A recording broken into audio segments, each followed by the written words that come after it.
I'm not the one who's going to pay for this. Wait, Mia, just hang on for a second. I've always been there for you, Mia, haven't I? Can't you just do this one favor for me? When your parents passed away, I stayed by your side. I supported you the whole time. Did you get close to me because you thought my parents were wealthy business owners and you could count on what I'd inherit? That's not true. So you were after the money from the start, huh? And what if I was? So what? That's not the only reason I stayed with you.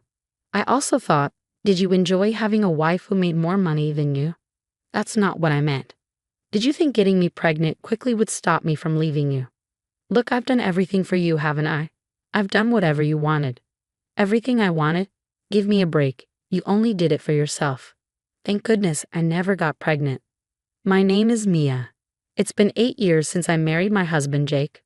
We don't have any kids, and honestly, we've been talking about this since before we even got married. I work at a consulting company and I really love my job. Jake has been saying he wants kids, but I know he doesn't plan to take care of them. Even though he talks about wanting kids, Jake can't seem to let go of the idea that it's the mom's job to raise them. He says it like it's completely normal, like I'm supposed to handle it all. I get how you feel, Jake, but I'm not ready to raise a baby, I told him. Why not? He asked. Because I want to focus on my career. Besides, kids need love and attention from their mom. Kids need love from both their parents, don't they? Yes. But I can't do that right now. If having kids is so important to you, maybe you should find someone else to be with. Someone else? I can't even think about being with anyone but you. I want to marry you too, Jake, but I'm not going to change my mind about this. Jake looked really serious, and we kept having this conversation again and again. After all this, Mia, I still want to marry you, he said one day. I've decided that as long as we're together, I don't need kids. I see, I said. Besides, maybe one day you'll change your mind and want kids. I don't want you to hold on to hope about that, Jake. I really don't know if I ever will. We kept talking it over, and eventually we got married. Both our parents supported our decision, and for a while, our marriage felt great. My husband and I first met in college. He joined the club I was in when he was a freshman, and I was a junior at the time. We got to know each other through the club and eventually started dating. We both loved movies, so we joined a movie critique club. We'd often go see movies together because we shared the same taste in films. One day, my husband asked me to be his girlfriend. I loved him too and thought that if I were to marry anyone, it would be him. But life is short. I didn't want to settle too much when it came to marriage. I never told my husband this, but what he said, that maybe someday I'd want kids, was right. It's not that I didn't want children, it's just that I didn't think the timing was right. I wanted to focus on my career, but if I told him that, I'd be giving him false hope. I didn't want to trick him into thinking I might change my mind about having kids, so I knew I had to be honest with myself. Now we've been married for 8 years, and we still don't have kids. Lately, I've been thinking that maybe I should focus on my job for another couple of years, build up my career, and then think about having children. But I didn't tell my husband this. To give him hope like that would be unfair, especially since he had already made peace with our decision after we talked about it seriously all those years ago. For 8 years, our marriage had been really good. But then one phone call changed everything. It was a call from the police. My parents had been in an accident and were rushed to the hospital. I went straight there, but I didn't make it in time. My parents had passed away. Just a week before, I had dinner with them, and they were both so happy. Just 3 days ago, I talked to my mom on the phone, and she sounded great. But there they were, both gone. It was so hard to accept. It was my husband who stayed by my side and helped me through the pain. After the funeral, even though Jake wasn't always the most organized, he took care of things around the house because I couldn't sleep, overwhelmed by my grief. My mother-in-law, Sarah, also came over to cook for us. It helped a little knowing I wasn't completely alone. But sadly, that support wouldn't last forever. Because of what I might inherit from my parents, money changes people. I never thought this would happen to me in real life. During the week I was off work because of the funeral, my husband and Sarah supported me, making sure I was okay. I had a job to go back to though. I couldn't just stay in bed crying all day. I pulled myself together and went back to work. My coworkers and boss were kind when I returned. My boss even tried to lighten my workload, but it didn't really help. At that time, I just wanted to focus on work to take my mind off the sadness. I asked my boss to give me more cases to handle. It made me exhausted, but at least it helped me stay distracted. Then, one day, my husband brought up my parents. I think it's time to start sorting through your parents' things. It's easier to handle if you do it soon. I didn't want to bring it up, but I can help you with it. Yeah, you're right. It's something we need to do. I'll help you. You're busy too, Mia. It's okay. I want to do everything I can for them. I couldn't take care of them when they were alive. So I want to make sure everything is taken care of now. I understand.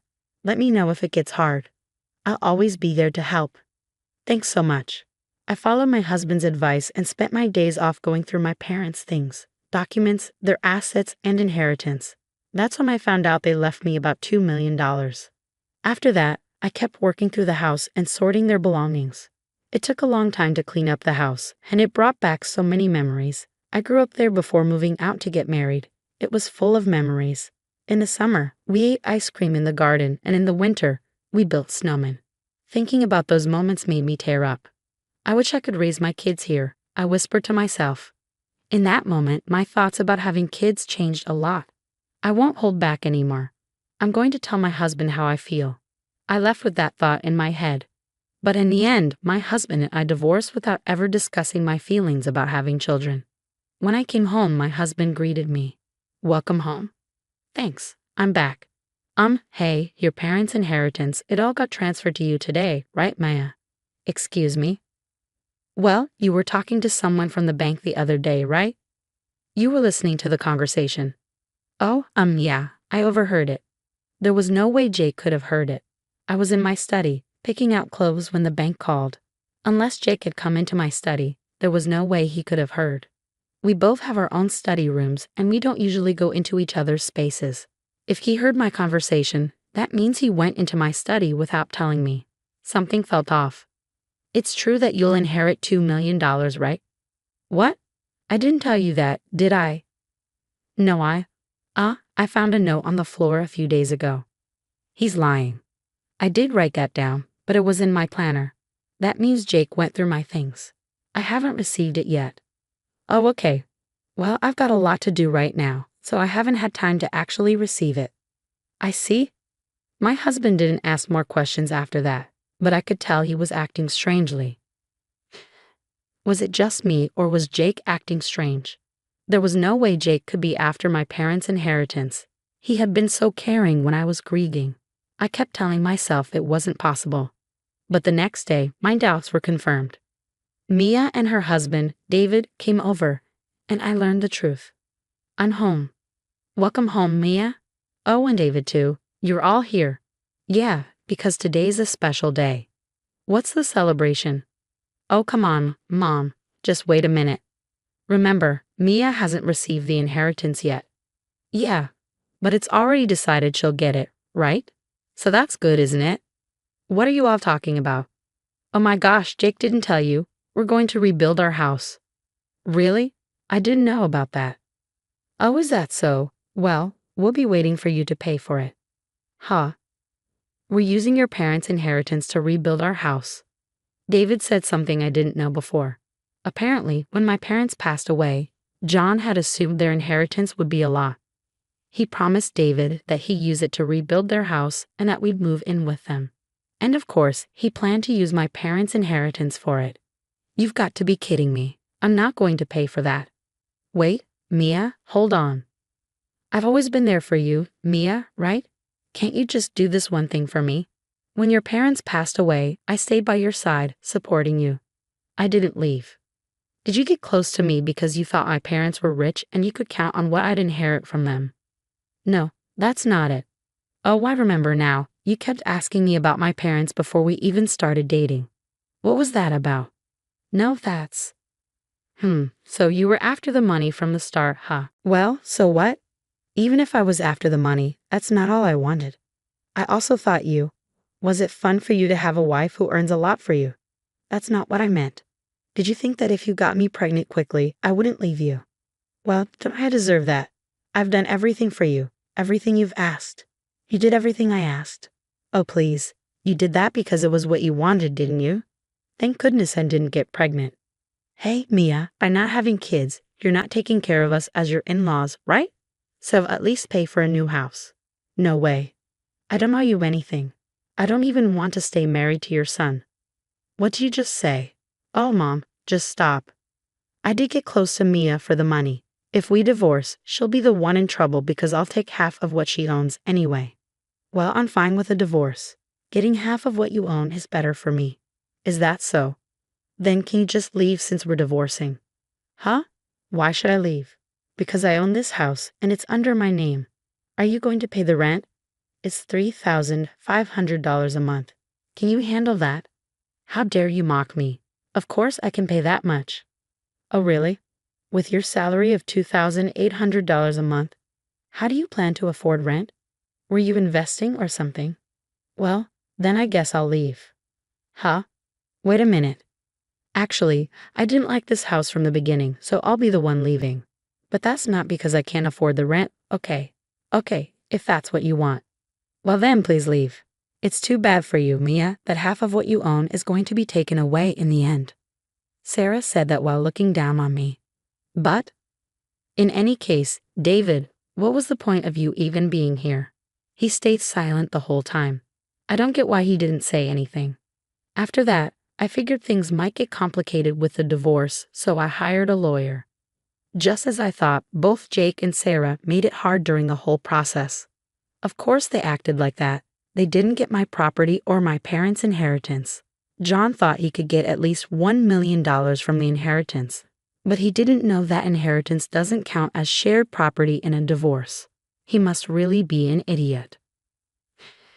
But John did try to take some of the shared property away from me. He even claimed $100,000. This is where his father, David, stepped in.